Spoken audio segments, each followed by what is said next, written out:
Hello everyone. कैसे हैं भाई सब लोग। आई होप अच्छे होंगे और आप अपनी पढ़ाई बहुत अच्छे से कर रहे हैं कंटिन्यूसली। जैसे हमने सुबह 200 days target for SSC CGL series चला रखी है, वो भी आप कर रहे हैं अच्छे से कंप्लीट। तो शेड्यूल में आज हमने क्या किया, एक नया वीडियो डालना स्टार्ट किया। ये वीडियो स्टैटिक जीके का रहेगा। सबसे पहले ये जो 25 क्वेश्चन सीरीज है, इस सीरीज़ का मैंने नाम दिया है 25 जीके क्वेश्चन सीरीज। इस सीरीज़ को एग्ज़ाम से पहले तक छोड़ना ही नहीं, एग्ज़ाम के पहले दिन तक देखना है।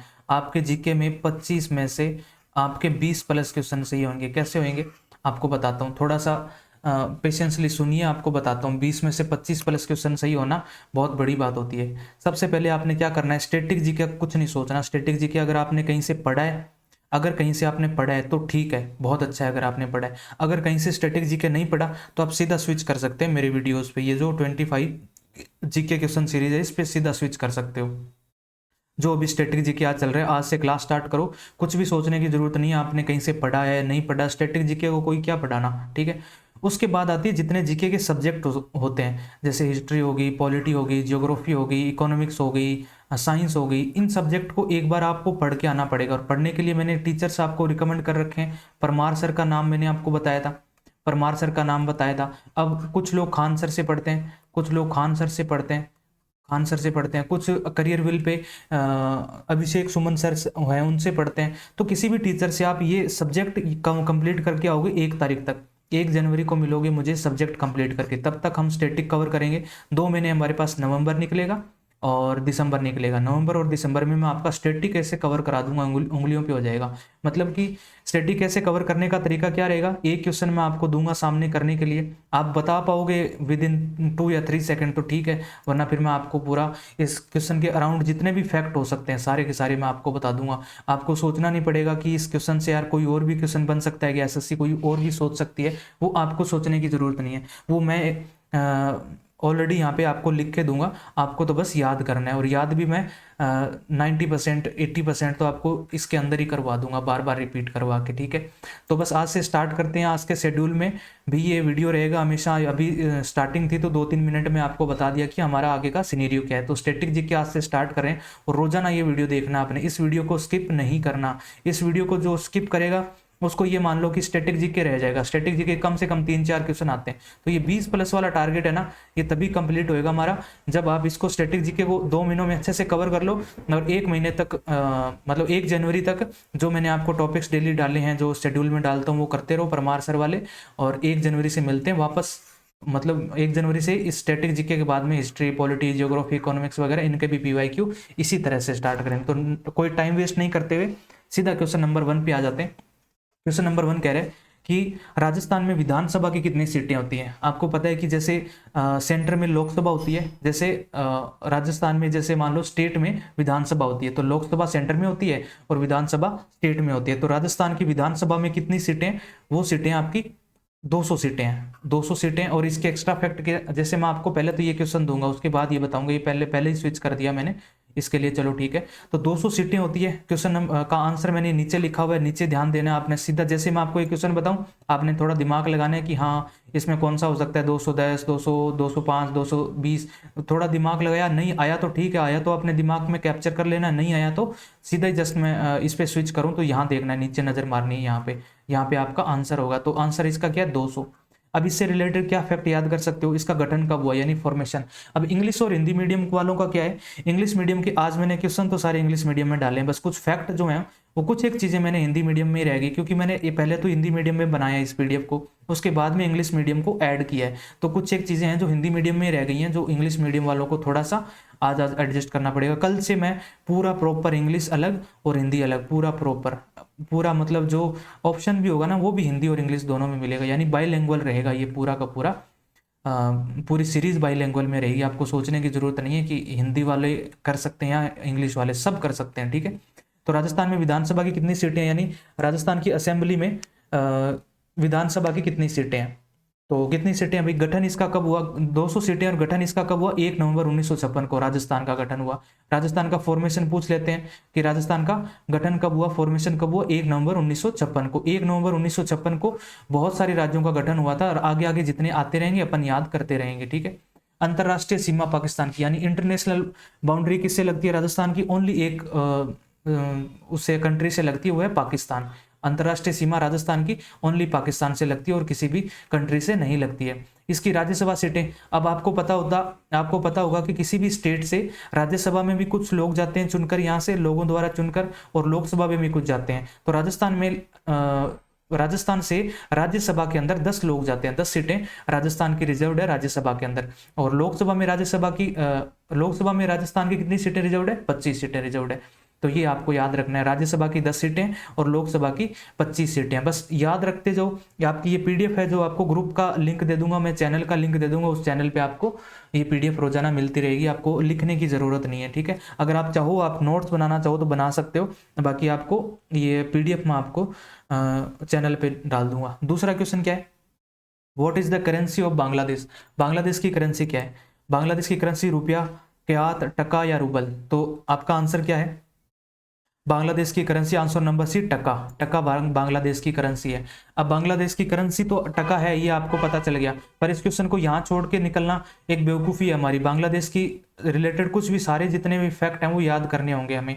आज मैंने कहा ना, जैसे आज थोड़ा हिंदी में रह गया, जैसे ये कुछ चीज़ें हैं जो हिंदी में ही हैं, इंग्लिश वाले थोड़ा सा आज एडजस्ट करेंगे, कल मैं आपको ये सारी चीज़ें इंग्लिश में प्रोवाइड कराऊंगा, इंग्लिश और हिंदी दोनों में। तो आज इंग्लिश मीडियम वाले थोड़ा सा एडजस्ट कर लेंगे। बांग्लादेश से सटे राज्य, यानी बांग्लादेश जो कंट्री है उसकी बाउंड्री से हमारे भारत के कितने राज्य लगते हैं? तो वो पहला बंगाल है, पश्चिम बंगाल लगता है, फिर त्रिपुरा लगता है, मेघालय लगता है, मिजोरम लगता है, असम लगता है। यानी कि 1 2 3 4 5 हमारे स्टेट ऐसे हैं जो बांग्लादेश की सीमा को टच करते हैं। बार बार बोलते रहोगे, बार बार पढ़ते रहोगे तो आपको याद हो जाएगा। मेरे साथ भी जब मैं बोलता हूँ तो अंदर ही अंदर दोहराया करो, मन ही मन।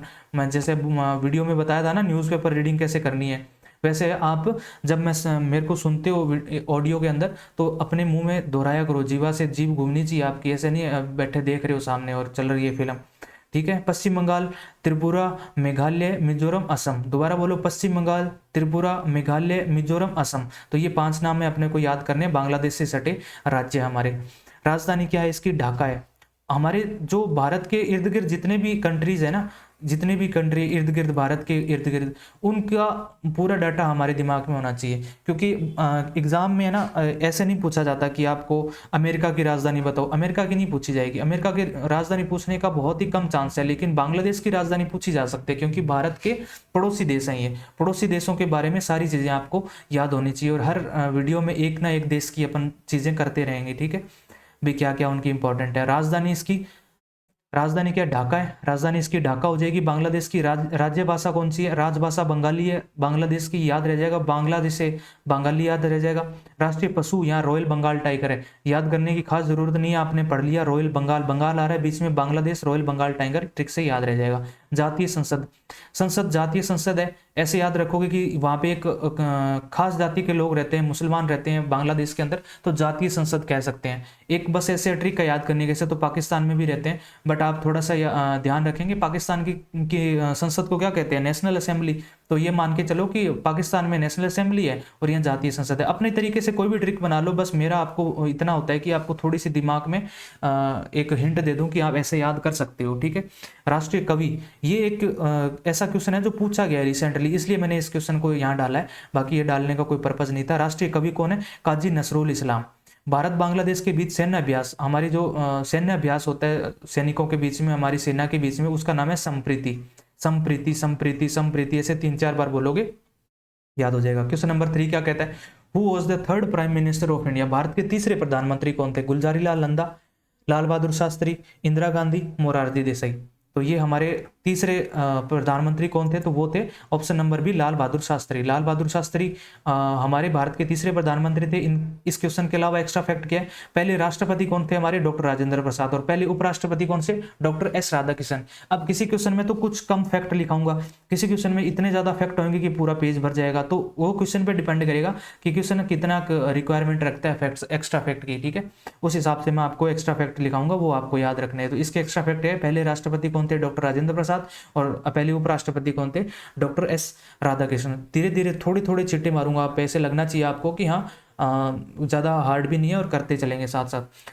भारत के वर्तमान राष्ट्रपति कौन है? वर्तमान राष्ट्रपति, अगर CHSL के अंदर आपको वर्तमान होम मिनिस्टर पूछा जा सकता है CHSL की मेंस में, अगर होम मिनिस्टर पूछा जा सकता है वर्तमान, तो वर्तमान राष्ट्रपति भी पूछ सकता है, कोई बड़ी बात नहीं है। और लोगों को, बहुत लोगों को नहीं पता होता राष्ट्रपति का।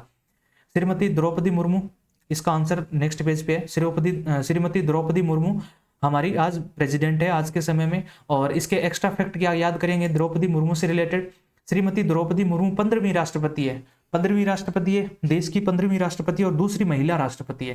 यानी पहले कौन हुई थी? प्रतिभा पाटिल हुई थी, पहले प्रतिभा पाटिल हुई थी, प्रतिभा पाटिल। और जब ये प्रतिभा पाटिल हुई थी तो ये हमारी पहली महिला राष्ट्रपति थी भारत की। और ये श्रीमती द्रौपदी मुर्मू दूसरी महिला राष्ट्रपति है। और क्रम में पूछा जाए तो 15वीं राष्ट्रपति है। बहुत इंपॉर्टेंट फैक्ट है जो मैं यहाँ डालता हूँ, याद रखने आपको। वर्तमान उपराष्ट्रपति कौन है हमारे? जगदीप धनखड़। बस ये चीज़ें आज थोड़ी हिंदी में आया, इंग्लिश वाले थोड़े एडजस्ट करो, कल से मैं इंग्लिश में भी डाल दूंगा, टेंशन लेने की कोई ज़रूरत नहीं है। वर्तमान उपराष्ट्रपति कौन है हमारे? जगदीप धनखड़।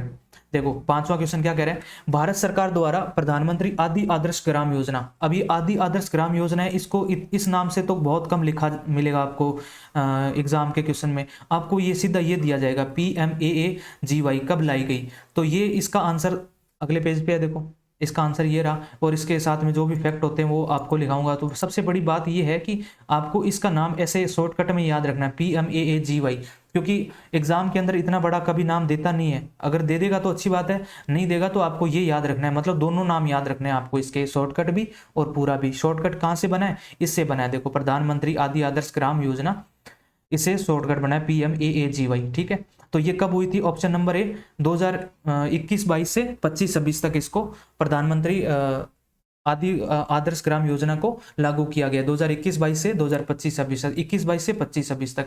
ऐसे याद रखना कि 21-22 में अपने 20 में कोरोना आया था, कोरोना के बाद में भारत सरकार ने प्रधानमंत्री आदि, मतलब आदि हो गए थे, कोरोना आया था बाद में तो आदि हो गए थे, दवाइयाँ गोलियाँ, बस ऐसे ट्रिक बता रहा हूँ आपको, बहुत सारी मेडिसिन ली उसके आदि हो गए थे 20 के बाद में। तो 21-22 में उन्होंने एक योजना चला दी, प्रधानमंत्री आदि आदर्श ग्राम योजना। बस ठीक है, याद हो गई आपको। एक्स्ट्रा फैक्ट इससे क्या याद रखने की? जनजातीय उप योजना TSS को, पहले इसका नाम था जनजातीय उप योजना, वही है। बस आज हिंदी में एडजस्ट करो, कल इंग्लिश में लाऊंगा आपके लिए।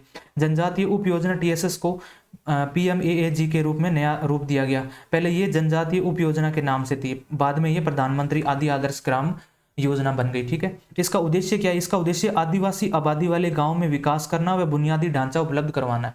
ये इसका उद्देश्य है। ठीक है, तो मेनली आपको इसका फैक्ट क्या याद कर रखना है कि ये शुरुआत कब से कब तक की गई है? तो 2021-22 से लेकर 25-26 तक। ठीक है, ए ऑप्शन इसका आंसर है। क्वेश्चन नंबर 6, भारतीय रिजर्व बैंक RBI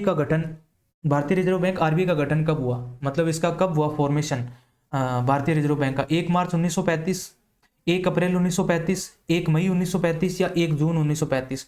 कब हुआ? तो ये हुआ आपका ऑप्शन नंबर बी, 1 अप्रैल 1935। 1 अप्रैल 1935 में भारतीय रिजर्व बैंक यानी RBI का गठन किया गया, RBI का फॉर्मेशन किया गया। RBI बना 1 अप्रैल 1935, हमारी आज़ादी से पहले बन गया था। अब इससे रिलेटेड कुछ फैक्ट जो है वो क्या है? अब देखो ये हिंदी मीडियम वालों के लिए ये एक बहुत इंपॉर्टेंट फैक्ट था, वो पीछे वाले थे तो चलो ठीक है तो वो भी इंपॉर्टेंट, बट वो हिंदी वालों को भी समझ आ जाते हैं, इंग्लिश वालों को भी। पर यहाँ जो इंग्लिश वालों को नहीं समझ आएंगे, मुझे पता है इतना बड़ा वो बोलेंगे कि इंग्लिश में भी लिखो, तो मैंने ये इंग्लिश में आगे लिख दिया। इंग्लिश वाले यहाँ से पढ़ लेंगे, हिंदी में अब एक बार यहाँ से अपन पढ़ लेते हैं। देखो भारतीय रिजर्व बैंक RBI का गठन कब हुआ? 1 अप्रैल 1935। याद रखना 1 अप्रैल 1935, 1 अप्रैल 1935, 1 अप्रैल 1935, 4-5 बार बोलो, दिमाग में सेट हो जाएगा बस। और PDF को रिवाइज आप करते रहना, टेंशन लेने की जरूरत नहीं है, याद हो जाएगा। RBI अधिनियम 1934। देखो अधिनियम आते थे पहले आपको पता है ना, भारत सरकार अधिनियम, चार्टर एक्ट, ऐसे एक्ट आते थे।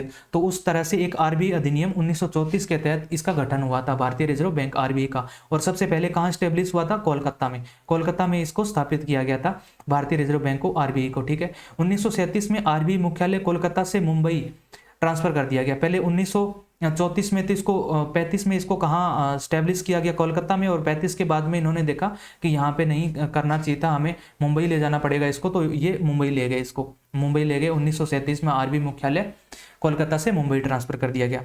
और ये एक ऐसा फैक्ट है जिसको RRB में यानी रेलवे में बहुत बार पूछा गया है कि जब RBI को बनाया गया तो इसके पास कितनी निजी पूंजी थी? तो 5 करोड़ निजी पूंजी के साथ ये RBI खुला था या स्टेब्लिश हुआ था। ठीक है, ये भी आपको याद रखना है। दूसरी चीज, 1 जनवरी 1949 को RBI का राष्ट्रीयकरण हुआ। अब राष्ट्रीयकरण अलग हुआ था और फॉर्मेशन अलग हुआ था। ये दोनों चीज़ें अलग अलग है। फॉर्मेशन पूछेगा तो 1 अप्रैल 1935 बताओगे, और अगर राष्ट्रीयकरण पूछेगा तो 1 जनवरी 1949 को बताओगे। बहुत सारे बैंकों का राष्ट्रीयकरण हुआ था, उसमें एक आरबीआई भी था। 1 जनवरी 1949 को हमारी आज़ादी के बाद में आरबीआई का राष्ट्रीयकरण हुआ था। आरबीआई का गठन किसकी सिफारिश पर हुआ था? एक आयोग बना था, हिल्टन यंग कमीशन आयोग बना था 1926 में। बहुत इंपॉर्टेंट फैक्ट है, बहुत इंपॉर्टेंट फैक्ट है। ये फैक्ट है ना, इसको बहुत अच्छे से करना है, बहुत अच्छे से करना है आपको। ये नहीं है कि ये क्वेश्चन करके आपने छोड़ दिया। मैं ही नहीं छोड़ रहा तो आपने क्यों छोड़ने? मैं इतनी मेहनत कर रहा हूँ तो आपने भी करनी है सामने से। 1 जनवरी 1949 को आरबीआई का राष्ट्रीयकरण हुआ। आरबीआई का गठन कब हुआ? आरबीआई के गठन किस सिफारिश पर हुआ? हिल्टन यंग कमीशन 1926 में बना था, हिल्टन यंग कमीशन, और इसकी सिफारिश पर ये आरबीआई का गठन हुआ। ठीक है। आरबीआई के पहले गवर्नर कौन थे? ओसबॉर्न स्मिथ, क्योंकि उस टाइम अंग्रेज ही थे, पहले अंग्रेज ही चला रहे थे देश को। हमारी आज़ादी से पहले तो कोई अंग्रेज ही होगा, इससे आप याद रख सकते हैं। सीडी देशमुख हमेशा रहता है ऑप्शन में, जब पहले गवर्नर का नाम आता है तो सीडी देशमुख जरूर रहता है उसमें। सीडी देशमुख हमारे भारतीय गवर्नर थे, पहले भारतीय गवर्नर कब थे?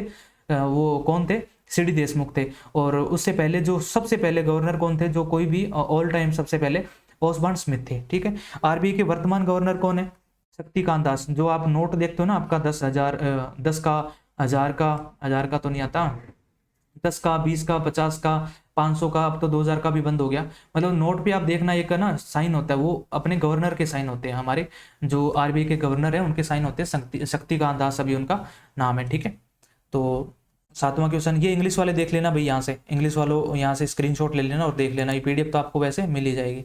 अब आगे, अंतर्राष्ट्रीय संगठन संयुक्त राष्ट्र का मुख्यालय कहाँ है? Where is the headquarter of the international organisation united nation? United nation का मुख्यालय कहाँ है? तो ये मुख्यालय कहाँ है भाई? न्यूयॉर्क में है, हेग में है, वॉशिंगटन डीसी में है, या दिल्ली में है? तो कहाँ है आपका? ऑप्शन नंबर ए, न्यूयॉर्क में है। इससे रिलेटेड फैक्ट क्या है कि इसका गठन कब हुआ था? ये संयुक्त राष्ट्र जो है इसकी भी कई शाखाएं हैं और सब कुछ। आपको एक ही क्वेश्चन में सारा नहीं करवा दूंगा, एक क्वेश्चन में करवा दूंगा तो बहुत ओवरलोडेड हो जाएगा लेक्चर, फिर आपको ऐसे लगेगा नहीं यार छोड़ के भाग जाओगे। थोड़ी थोड़ी चींटे डालूंगा, बोला ना शुरुआत में, थोड़ी थोड़ी चीजें आपको बताऊंगा। 2 महीने अपने पास, 2 महीने में स्टैटिक जीके को पूरा एकदम खत्म कर लेंगे। तो गठन कब हुआ इसका? अंतर्राष्ट्रीय संगठन संयुक्त राष्ट्र का गठन कब हुआ? संयुक्त राष्ट्र का गठन हुआ 24 अक्टूबर 1945 को। 24 अक्टूबर 1945 को हुआ। इसके सदस्य कितने हैं? कितने सदस्य देश कितने हैं? सदस्य कितने देश हैं इसके? 193 कंट्री। इसको 193 कंट्री इसके देश हैं, सदस्य हैं। ठीक है। आधिकारिक भाषा, इसके अंदर भाषा भी तो चलती होगी। ये भी सीजीएल में पूछा हुआ क्वेश्चन है कि संयुक्त राष्ट्र की या फिर यूनाइटेड नेशंस की आधिकारिक भाषा बताओ या आधिकारिक लैंग्वेज बताओ। तो अंग्रेजी, इसमें हिंदी का ऑप्शन नहीं है। देखो अंग्रेजी थी, अंग्रेजी है, अरबी है, चीनी है, फ्रेंच है, रूसी है, स्पेनिश है। कितनी होगी? 1 2 3 4 5 6 भाषाएं हैं इसकी। 6 भाषाएं हैं। कौन कौन सी? अंग्रेजी, अरबी, चीनी, फ्रेंच, रूसी और स्पेनिश। याद रखना है, अंग्रेजी, अंग्रेजी, अरबी, चीनी, फ्रेंच, रूसी और स्पेनिश। अंग्रेजी, चीनी, अरबी, फ्रेंच, रूसी और स्पेनिश। ये आपको याद रखनी है भाषाएं भी। ठीक है। बार बार बोला करो, बार बार रिपीट करोगे याद हो जाएगी। रटना इसी को तो कहते हैं। आप जीके को क्या है, रटना ही तो है, इसमें क्या बड़ी बात है। कंटेंट मैं आपको दे रहा हूँ, बस आप देख के याद करते जाओ, रटते जाओ। वीडियो को 1-2 बार और देखोगे तो अच्छे से याद हो जाएगा। भारतीय सब्जी अनुसंधान संस्थान कहाँ है? देखो ये आपको ऐसे सुन के ऐसे लग रहा होगा यार ऐसे क्वेश्चन थोड़ी आते हैं एग्जाम में। कुछ भी आ सकता है, कुछ भी छोड़ना ही नहीं है। अभी 2 महीने अपने पास, 2 महीने का टारगेट लेके चले ना, कुछ भी नहीं छोड़ना। भारतीय सब्जी अनुसंधान संस्थान कहाँ है? टोंक राजस्थान में है, वाराणसी यूपी में, और नागपुर महाराष्ट्र में, या मुंबई में है? तो कहाँ पे है हमारा भारतीय सब्जी अनुसंधान संस्थान? है वो वाराणसी यूपी में है, ऑप्शन नंबर बी। और इसकी स्थापना कब हुई थी? 1999 में हुई थी। इसका कोई और एक्स्ट्रा फैक्ट तो है नहीं, बस यही है, स्थापना इसकी 1999 में हुई थी, याद रखना है। और वाराणसी यूपी में है, Varanasi UP, Varanasi UP, Varanasi UP, भारतीय सब्जी अनुसंधान संस्थान वाराणसी यूपी में। ऐसे याद कर लो कि यूपी वाले है ना प्योर सब्जी खाते हैं, ऐसे सुना है मैंने, वहाँ पे ऑर्गेनिक सब्जी भी उगा लेते हैं। तो बस ऐसे ही आप याद रख लो कि यूपी वाले हैं जो ऑर्गेनिक सब्जी खाते हैं। भारतीय अनुसंधान संस्थान है क्योंकि वहाँ पे अनुसंधान है, वहाँ पे उनका खुद का ही वो बनाया हुआ उन्होंने, और शुद्ध सब्जी खाते हैं। मतलब ऐसे याद कर सकते हैं, याद करने की कोई भी ट्रिक हो सकती है। अब देखो बड़ा सा क्वेश्चन, यामिनी कृष्ण मूर्ति किस नृत्य से संबंधित है? पानी पी लूं मैं। यामिनी कृष्ण मूर्ति किस नृत्य से संबंधित है? भरतनाट्यम, मणिपुरी, ओडिसी, कथक। जब भी स्टैटिक जीके का नाम आता है तो ये नृत्य सबसे पहले आता है, ये सबसे पहले आता है और सबसे ज्यादा नंबर देके जाता है एग्जाम के अंदर। यामिनी कृष्ण मूर्ति किस नृत्य से संबंधित है? तो यामिनी कृष्ण मूर्ति है, ऑप्शन नंबर ए भरतनाट्यम से संबंधित है। अब भरतनाट्यम की ट्रिक देखो, इंग्लिश वाले टेंशन नहीं लेंगे, देखो बहुत अच्छे से लिखी हुई है मैंने, यहीं पे आ जाते हैं सीधा, ठीक है, ये वाली छोड़ दो यहीं पे और यहाँ आ जाते हैं सीधा, हिंदी और इंग्लिश दोनों में लिखी हुई है। देखो भरतनाट्यम की ट्रिक याद करो, क्या भरत ने अलार्म बंद की, माता रुक्मणी देवी के पदम छुए और सुंदर दोस्त मीनाक्षी और अपने सारे भाइयों को लेकर बाल कृष्ण लीला देखने चला गया और धन लाकर सो गया। ये हिंदी में है, इंग्लिश में भी सेम ही है। भरत ने अलार्म बंद की और माता रुक्मणी देवी के पदम छुए, सुंदर दोस्त मीनाक्षी और अपने सारे भाइयों को लेकर बालकृष्ण लीला देखने चला गया और धन लेकर सो गया। अब इसमें जो मैंने रेड रेड किए ना, ये सारे के सारे नाम है। अब आप एक बात बताओ, इतने सारे नाम याद करना पॉसिबल है क्या? नहीं है ना, इसलिए मैंने एक ट्रिक बना दी है। ट्रिक तो मेरे जुबान पे, आपको भी ये ट्रिक परमार सर ने बनाई थी, उनकी मैंने कॉपी कर ली यहाँ पे। हमें तो याद करने से मतलब है, देखो परमार सर ने बनाई है या फिर किसी ने बनाई होगी, मैंने परमार सर से पढ़ी है, अब किसी ने बनाई होगी, अपने को क्या ही इससे लेना देना है, इसका बनाई किसने, पर हमें तो याद होनी चाहिए। भरत ने अलार्म बंद की, माता रुक्मणी देवी के पदम छुए और सुंदर दोस्त मीनाक्षी और अपने सारे भाइयों को लेकर बाल कृष्ण लीला देखने चला गया और धन लाकर सो गया। तो इसमें अलार्म वैल्यू हो जाएगा, अलार्म से पदम सुब्रमण्यम हो जाएगा, रुक्मणी देवी से रुक्मणी देवी हो जाएगा, और सारा बाई से मृणाली सारा बाई और मल्लिका सारा बाई। और मृणाली सारा बाई है वो मल्लिका सारा बाई की माता है, ये माता है और ये डॉटर है, इसलिए मैंने ये यहाँ इसके आगे डॉटर लगा दिया और इसके आगे मदर लगा दिया। ये मदर है इनकी, ये मदर है, मल्लिका की मदर मृणाली है, और मीनाक्षी सुंदर बहन, सुंदर दोस्त है क्या, हाँ सुंदर दोस्त मीनाक्षी से आपका मीनाक्षी सुंदर पिल्लाई हो जाएगा। और बाला सरस्वती हो जाएगा, यामिनी कृष्ण मूर्ति हो जाएगा, लीला सैमसन हो जाएगा। लीला किससे? बाल कृष्ण लीला से। देखो बाला सरस्वती और कृष्ण मूर्ति और लीला सैमसन। संता धनंजय, धन से क्या हो जाएगा? धनंजय, धन देखते ही धनंजय सीधा आपको याद आ जाएगा। और वीपी धनंजय, अब देखो ये संता धनंजय है, ये वीपी धनंजय की वाइफ है, ये मैंने अलग अलग लिखा है इसीलिए, तो पूछ लेते हैं कभी कि इनका क्या रिलेशन है। तो ये जो विपिन धनंजय, इनकी वाइफ कौन है? संता धनंजय। और 100 से क्या हो गया? सोनल मान सिंह। बस कितना बड़ा क्वेश्चन है, इसको याद करने में एक एक दिन लग जाता होगा आपको, और आपको 2 मिनट में याद हो जाएगा। बस 2-3 बार बोलना है, भरत ने अलार्म बंद की, माता रुक्मणी देवी के पदम छुए, सुंदर दोस्त मीनाक्षी और अपने सारे भाइयों को लेकर बालकृष्ण लीला देखने चला गया और धन लाकर सो गया। बस खत्म खेल। नेक्स्ट क्वेश्चन, बकरवाल जनजाति किस राज्य से संबंधित है? बकरवाल केरल, जम्मू कश्मीर, राजस्थान, मणिपुर। तो बकरवाल जनजाति है वो जम्मू कश्मीर से संबंधित है, option number B. Extra fact इसके क्या है? देखो ऐसे तो बहुत है, जम्मू कश्मीर में बहुत सारी जनजातियां रहती है, पर हमें कौन कौन सी याद रखनी है? एक तो बकरवाल याद होगी, एक बोटो और एक पूरीगमा, पूरीगमा बोटो, पूरीगमा बोटो, बोटो और पूरीगमा, बोटो और पूरीगमा। ऐसी कोई भी ट्रिक बना के आप याद कर सकते हो। तो ऑप्शन नंबर बी इसका आंसर है। काजीरंगा राष्ट्रीय उद्यान कहाँ पर स्थित है? मणिपुर, मेघालय, असम और मिजोरम। तो कहाँ स्थित है? काजीरंगा राष्ट्रीय उद्यान स्थित है, ऑप्शन नंबर सी असम में स्थित है, असम में स्थित है। और इसका एक एक्स्ट्रा फैक्ट याद क्या करेंगे? यूनेस्को में इसे 1985 में शामिल किया गया था। यूनेस्को एक साइट है जिसमें हमारे बहुत सारी धरोहर शामिल है, इसके अंदर जो हमारा बहुत एक अभिमान है भारत का। तो काजीरंगा राष्ट्रीय उद्यान को यूनेस्को में 1985 में शामिल किया गया था। अब यूनेस्को के बारे में कल पढ़ लेंगे अगले वीडियो में, एक ही लेक्चर को ओवरलोडेड नहीं करना, इसलिए मैं छोटे छोटे फैक्ट डाल रहा हूँ। एक्स्ट्रा फैक्ट भी सारे एक क्वेश्चन से सारे कुछ नहीं डाल रहा हूँ, बहुत कुछ कल भी करेंगे, 2 महीने अपने पास बहुत कुछ करेंगे। तो ऑप्शन नंबर सी असम इसका आंसर है, ठीक है। नीलगिरी बायोस्फीयर रिजर्व कहाँ से कहाँ स्थित है? तो तमिलनाडु, केरल, कर्नाटक या सभी? तो इसका आंसर है सभी।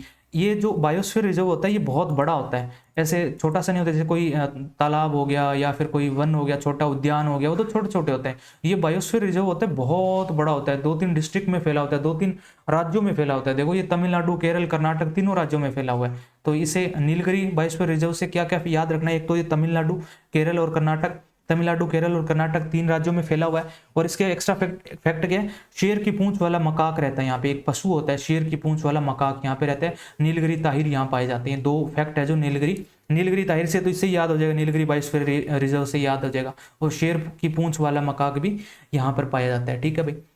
अगला, सिंधु नदी डेल्टा कहाँ बनाती है? यानी सिंधु नदी जब कहीं से निकलती है, कहीं से तो निकलती होगी। अगले क्वेश्चन में देखो लिखा हुआ मैंने, उद्गम कहाँ है इसका? मानसरोवर झील। मानसरोवर झील से निकलती है और गिरती कहाँ पे है? ऑप्शन नंबर ए अरब सागर में। यानी डेल्टा बनाती है। डेल्टा बनाने का मतलब है कि कहाँ जाके खत्म हो जाती है, गिर जाती है। अगर अरब सागर में गिरती है तो अरब सागर में, बंगाली खाड़ी में गिरती है, अरब सागर कहाँ है? अरब सागर हमारे भारत के इधर है और बंगाल की खाड़ी इधर है, ठीक है। तो अरब सागर में गिरती है, ये कहाँ गिरती है? ऑप्शन नंबर ए अरब सागर में। सिंधु नदी डेल्टा कहाँ बनाती है? डेल्टा बनाती है यानी कहाँ जाके गिर जाती है, कहाँ जाके खत्म हो जाती है? तो सिंधु नदी अरब सागर में जाके खत्म हो जाती है। और कहाँ से निकलती कहाँ है सिंधु नदी? मानसरोवर झील से। अब नदियाँ सारी लेके थोड़ी बैठ जाएंगी एक ही वीडियो में, अगली वीडियो में एक एक नदी से करेंगे ना, बहुत अच्छे से फैक्ट कवर करेंगे। एक ही वीडियो में सारी चीजें कवर नहीं करेंगे ताकि फिर ओवरलोडेड हो जाएगा, पहले ही मैंने बताया। मानसरोवर झील से निकली थी। अगले क्वेश्चन पे चलो। 14 नंबर क्या है? विश्व परिवार दिवस कब मनाया जाता है? World family day. Family day कब मनाया जाता है? 1 जनवरी, 2 जनवरी, 3 जनवरी या 4 जनवरी? तो फैमिली डे कब मनाया जाता है? 1 जनवरी। कैसे याद करोगे फैमिली डे? कि आपकी फैमिली है और पूरे परिवार मिलकर ना 1 जनवरी को नया रेजोल्यूशन लेते हैं कि हम आज अब ये काम करेंगे इस पूरे साल में। तो फैमिली से जब याद आएगा तो आपको 1 जनवरी याद आएगी, यार नया साल होता है फैमिली पे और सारी फैमिली बैठ के एक नया रेजोल्यूशन लेते हैं कि आज भी ऐसा अपन रेजोल्यूशन लेते हैं कि इस साल पूरा ये काम करेंगे। तो 1 जनवरी से याद रह जाएगा, कोई ट्रिक नहीं। इसके कोई एक्स्ट्रा फैक्ट थे नहीं तो मैंने लिखे नहीं। पाथवे ऑफ गॉड बुक किसने लिखी है? पाथवे ऑफ गॉड किसने लिखी है? रविंद्रनाथ टैगोर ने, महात्मा गांधी ने, जवाहरलाल नेहरू ने, सुभाष चंद्र बोस ने। किसने लिखी है? Option number B Mahatma Gandhi ने लिखी है। अब महात्मा गांधी ने पाथवे ऑफ गॉड कैसे याद रखोगे? गॉड, गॉड में बिलीव करते थे महात्मा गांधी, क्योंकि जब वो उनकी डेथ हुई थी, जब गॉडसे ने उनको गोली मारी थी, जो डेथ हुई थी उनकी, तो डेथ के समय भी उन्होंने क्या बोला था? हे राम। क्या बोला था? हे राम। उनके लास्ट शब्द थे ये, हे राम। हे राम किसके शब्द थे? महात्मा गांधी के। तो हे राम बोलने वाले गॉड में बिलीव करते हैं, तभी तो उन्होंने हे राम बोला, तभी तो बोला उन्होंने, तभी क्योंकि वो गॉड में बिलीव करते थे। तो पाथवे ऑफ गॉड किसने लिखी?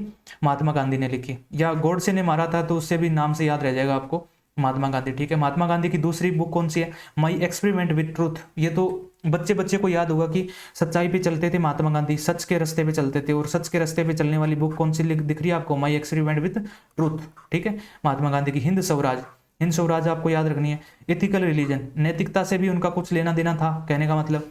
तो एथिकल रिलीजन हो गया। की ऑफ हेल्थ, हेल्थ उनकी जब उनकी डेथ हुई थी तो ऐसे मानो कि ऐसे ट्रिक के लिए, अब हेल्थ तो पता नहीं खराब थी या नहीं थी, बट ट्रिक के लिए ऐसे मान लो कि जब महात्मा गांधी की डेथ हुई थी उनकी हेल्थ थोड़ी सी खराब थी। तो की ऑफ हेल्थ भी याद रह जाएगा अपने को, किसकी? महात्मा गांधी की। गोखले माई पॉलिटिकल गुरु। अब पॉलिटिकल गुरु, इस बुक से 2 फैक्ट याद हो गए ना। एक तो ये बुक याद होगी कि महात्मा गांधी है, गोखले माई पॉलिटिकल गुरु। दूसरा, महात्मा गांधी के पॉलिटिकल गुरु कौन थे? गोखले, गोपाल कृष्ण गोखले। गोपाल कृष्ण गोखले कौन थे? महात्मा गांधी के पॉलिटिकल गुरु थे। तो उन्होंने बुक छाप दी इस पे कि गोखले माई पॉलिटिकल गुरु, ठीक है। अगला क्वेश्चन, बलवंत राय मेहता समिति किससे संबंधित? समितियां बनाई गई थी बहुत भाई, बड़े लेवल पे समितियां बनी थी, बहुत सारी समितियां। एक एक समिति याद करेंगे, जरूरी नहीं है सारी एक ही में याद कर लें, एक एक समिति याद करें। बलवंत राय मेहता समिति किससे संबंधित है? नाबार्ड की स्थापना हुई थी। कोई भी किसी चीज की स्थापना होती है ना पहले, जैसे मान लो बैंकिंग, इसे बता देता हूँ ऑप्शन से, बैंकिंग सुधार हुआ तो एक समिति बनाई गई थी, आप बताओगे भी सुधार कैसे किए जाएं। नाबार्ड की स्थापना हुई तो बोला गया कि हाँ बताओ इसमें क्या क्या करना चाहिए। पंचायती राज के लिए बनाई गई, बेरोजगारी के लिए, बेरोजगारी पे विचार करने के लिए एक समिति बनाई गई। तो ये बलवंत राय मेहता समिति किससे संबंधित है? ये इसका आंसर क्या है? ये ऑप्शन नंबर सी पंचायती राज से संबंधित है। जब पंचायती राज के बारे में जब भी बात आई आपको तो बलवंत राय मेहता समिति आपको याद होनी चाहिए। बलवंत राय मेहता समिति पंचायती राज से संबंधित है। यह समिति 1957 में बनी थी। समितियां सारी हमारे एक कभी कभी ऑप्शन 1947 से पहले का भी आएगा, 1947 से पहले का, 1947 से पहले का कोई ऑप्शन समितियों में नहीं आएगा। समितियां ये हमारी सारी आज़ादी के बाद ही बनी थी। तो समिति हमारी जो पंचायती राज नहीं, सारी आज़ादी के बाद का मतलब है कि जो, जैसे आपको याद हो ही जाएगा यार, 1947 का कहने का मतलब तो यार पहले अंग्रेजों ने भी तो बहुत सारी समितियां बनाई थी। अब पीछे देखा जो 1935 में जो हमारा बना था ना अपना, क्या कहते हैं, आरबीआई बना था, तो आरबीआई के टाइम पे भी समिति बनी थी। तो 1947 का नहीं कह सकते, इसको मैंने काट दिया, 1947 का नहीं, 1947 से पहले भी समितियां बनी थी, बाद की याद हो जाएगी आपको। तो 1957, वो ट्रिक बता रहा था मैं, ट्रिक बनी नहीं, ठीक है। तो 1957 में बनी थी समितियां, ये पंचायती राज समिति।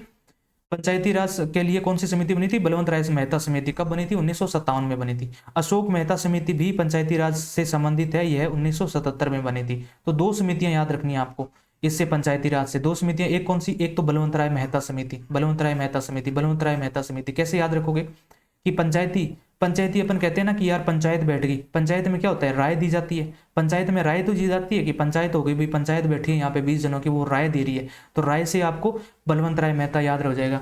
एक होगी बलवंत राय मेहता पंचायती राज, और दूसरी अशोक मेहता समिति, ये भी पंचायती राज से संबंधित है। ये 1977 में बनी थी और ये 1957 में बनी थी, ठीक है भाई। चलो अगला, 17 क्वेश्चन, 2011 की जनगणना क्रम कौन सी थी? इसको इंग्लिश में नहीं लिखा मैंने, कोई ज़रूरत नहीं थी, हिंदी इतनी तो आती है इंग्लिश वालों को, हिंदी मीडियम के नहीं है फिर भी बाहर हिंदुस्तान में तो रहते ही हैं, इतनी हिंदी तो आती है यार। जनगणना क्रम में कौन सी थी, इतनी तो पढ़ो आप। तो ये कौन सी थी बताओ, 11वीं 13वीं 15वीं या 17वीं? 2011 की जनगणना थी वो, ऑप्शन नंबर सी 15वीं जनगणना थी, 15वीं जनगणना थी हमारी। ठीक है, पानी पी लिया जाए थोड़ा सा।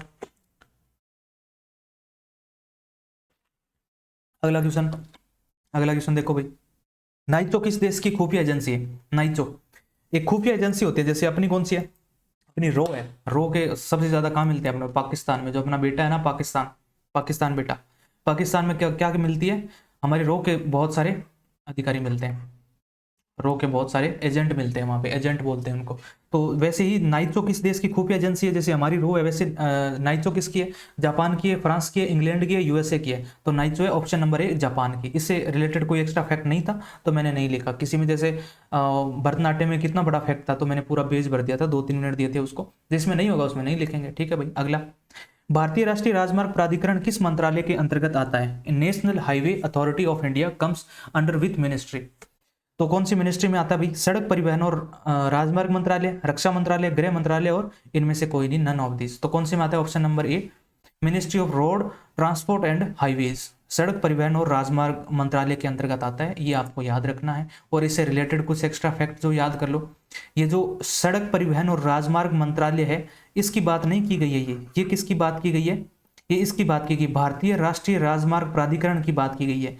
ये जो स्थापना की बात कर रहा हूँ ना, स्थापना 1988 में हुई। सड़क परिवहन और राजमार्ग मंत्रालय की स्थापना नहीं, ये हुई है भारतीय राष्ट्रीय राजमार्ग प्राधिकरण की स्थापना 1988 में हुई है। ठीक है, फैक्ट याद रखना है। एक एक फैक्ट जो मैं लिखा रहा हूँ ना, बहुत कम लिखवा रहा हूँ, इसीलिए तो मैं इंपॉर्टेंट लिखवा रहा हूँ। बहुत सारी बुक्स में बहुत कुछ दे रखा है, पर इंपॉर्टेंट हम यहाँ पढ़ेंगे जो एग्जाम के पॉइंट ऑफ व्यू से इंपॉर्टेंट है। देखो, वर्तमान अध्यक्ष किसके कौन है?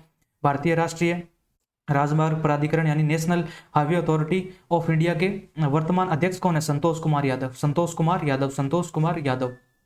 ठीक है, मुख्यालय नई दिल्ली। इसको भी कैसे याद करोगे? राजमार्ग प्राधिकरण है यानी हाईवे और नेशनल हाईवे से कुछ रिलेटेड है, तो ऐसे मान लो संतोष कुमार से कैसे याद करोगे? यादव, संतोष कुमार यादव। चलो, ट्रिक मेरे से तो बन नहीं रही, आप कुछ अपने दिमाग में बना के याद कर लेना, या किसी चीज़ की ट्रिक नहीं बनती तो पीछे नहीं भागना उसके, कि ट्रिक बनाओ, ट्रिक बनाओ। National highway authority of India comes under which ministry? तो मिनिस्ट्री कौन सी है हमारी?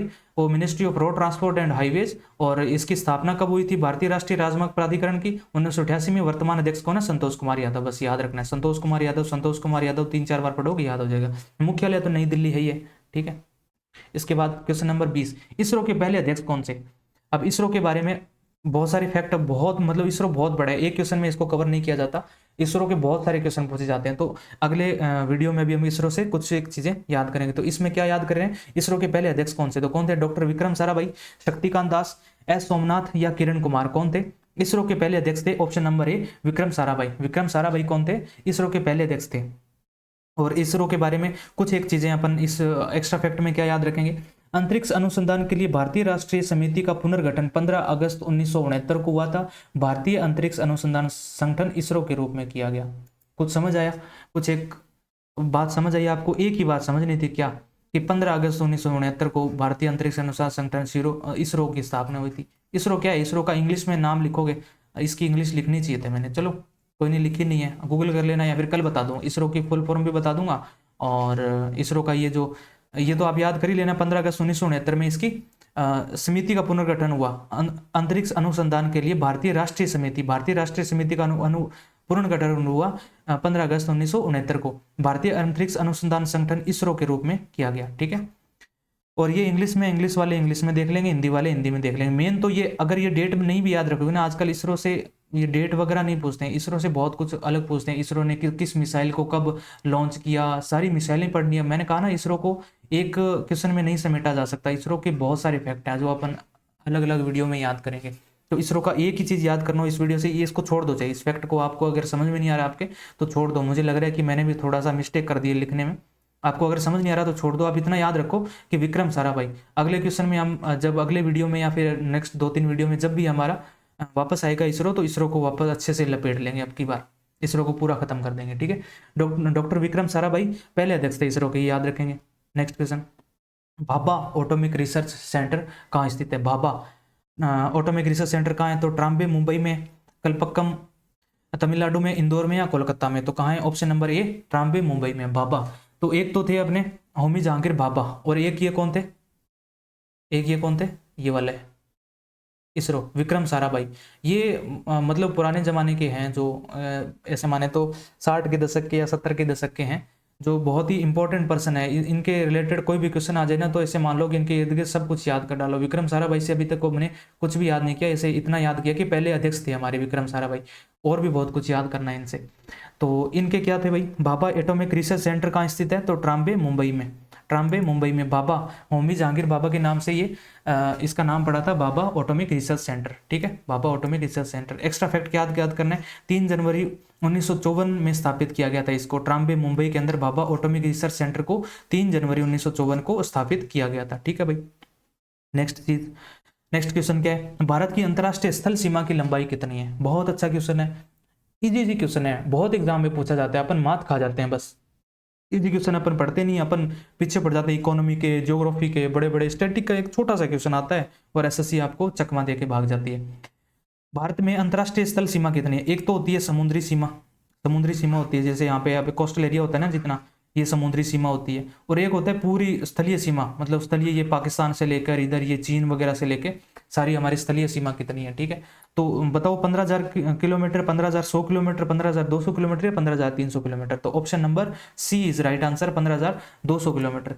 कितनी अंतर्राष्ट्रीय सीमा कितनी है? 15,200 किलोमीटर। एक्स्ट्रा फैक्ट इससे क्या याद करेंगे? भारत की समुद्री सीमा की कुल लंबाई 7515 किलोमीटर है। दो डाटा आपको याद रखने हैं, एक तो 15,200 और दूसरा क्या याद रखना है? 7515 किलोमीटर। ये दो डाटा आपको याद रखने हैं। दो डाटा, एक तो स्थल सीमा का है, एक जल सीमा का है। ये कोस्टल एरिया का है ये, और ये अपनी भूमि जो हमारी जहाँ पे जमीन है, जमीन वाले जो पाकिस्तान हो गया, इधर भूटान चीन सब हो गए। ठीक है, ये वाले हो गए। और समुद्री सीमा, समुद्री सीमा तो किससे लगती है? अपने श्रीलंका से लगती है, और तो किसी से लगती नहीं है, द्वीप वगैरह से लगती है। जो भी जिससे भी लगती है वो तो अपन किसी अलग वीडियो में देखेंगे, पर इतना याद रखना है, दो डाटा याद रखना है इस वीडियो से। 7515 समुद्री सीमा है और 1520 क्या है? हमारी स्थलीय सीमा है। नेक्स्ट चलो भाई, ओलंपिक खेलों की शुरुआत कब हुई? ओलंपिक खेलों की शुरुआत कब हुई? तो 777 बीसी में हुई, ईसा पूर्व। बीसी का मतलब होता है बिफोर क्राइस्ट, और ईसा पूर्व मतलब ईसा मसीह के जन्म से पहले। ईसा मसीह के जन्म से इतने वर्ष पहले 777 ईसा पूर्व हुई, या 776 ईसा पूर्व हुई, या फिर 775 ईसा पूर्व हुई, या फिर 780 ईसा पूर्व हुई। कब हुई? ये मैंने डाटा शायद गलत लिख दिया है, मैंने शायद गलत लिख दिया। मुझे लग रहा है कि यार ईसा पूर्व तो यार बहुत पुरानी टाइम की बात नहीं हो जाएगी? ओलंपिक, ओलंपिक बहुत पुराने टाइम की बात नहीं हो जाएगी अगर ईसा पूर्व लिखेंगे तो?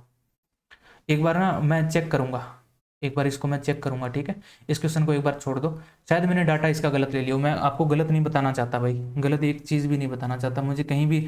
मैं इसको 10 बारी पढ़ता हूँ, 10 बारी आपको चेक करके, फिर एक एक डाटा गूगल से करके डबल क्रॉस करके फिर आपको बताता हूँ।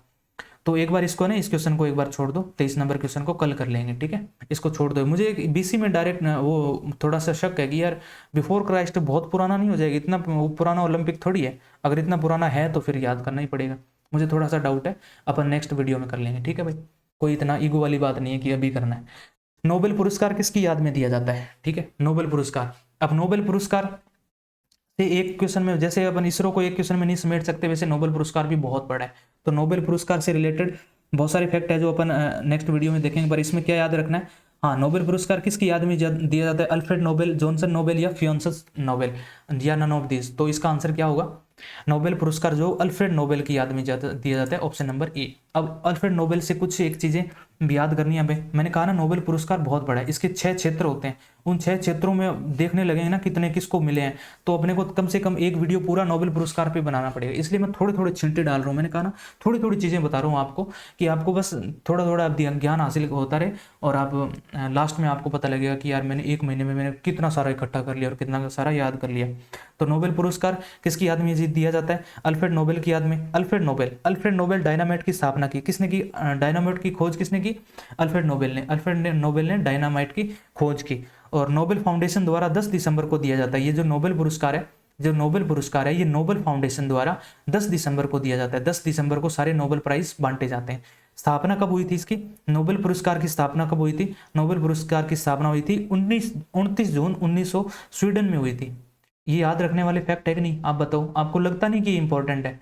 आपको इंपॉर्टेंट लगे चाहे ना लगे, मैंने लिख दिया ना इंपॉर्टेंट है, मैंने एग्जाम के पॉइंट ऑफ व्यू से इंपॉर्टेंट ही लिखे हैं। मैं आपको कोई गलत चीज़ ऐसी बताऊंगा नहीं। किताबों में भरे पड़े हैं, नोबेल पुरस्कार से पता नहीं कितना डाटा भरा पड़ा है, हर एक चीज़ याद नहीं करनी है। मैं आपको बता रहा हूँ, इसका मतलब वो इंपॉर्टेंट है और वही याद करना है। स्थापना इसकी कब हुई थी? 29 जून 1900 को हुई थी और स्वीडन में हुई थी। पुरस्कार की घोषणा ओस्लो में हर साल की जाती है।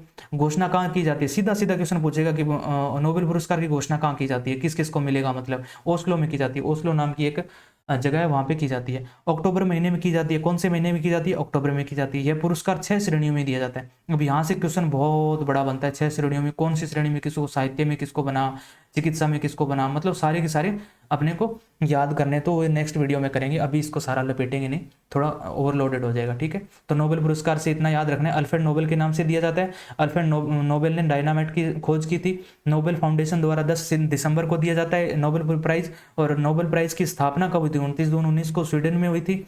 और पुरस्कार की घोषणा ओस्लो में हर साल की जाती है, ओस्लो जगह एक है, और अक्टूबर महीने में की जाती है। यह पुरस्कार 6 श्रेणियों में दिया जाता है। और इंग्लिश वाले यहाँ देख लेंगे भाई, इंग्लिश वाले यहाँ पे देख लेंगे। हिंदी में मैंने बता दिया और इंग्लिश में मैंने लिखा है, यहाँ देख लेंगे। 25वां क्वेश्चन और लास्ट क्वेश्चन हमारा क्या है?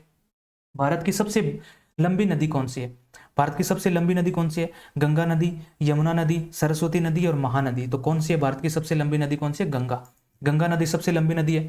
ऑप्शन नंबर ए सही आंसर है। और गंगा नदी की लंबाई कितनी है? 25 गंगा नदी की लंबाई। यार ये जरूर याद रखनी है। जो भी फैक्ट मैंने आपको दे दिया, किसी को भी छोड़ के नहीं जा सकते आप, हर एक फैक्ट आपको याद होना चाहिए। 2 महीने बाद ऐसे लगना चाहिए आपको मैंने स्टैटिक पूरा कवर कर लिया। और ऐसा नहीं है हम हर रोज याद करेंगे। आज मंडे है तो मंडे ट्यूसडे, मतलब मंडे ट्यूसडे और थर्सडे को भी, फ्राइडे को भी।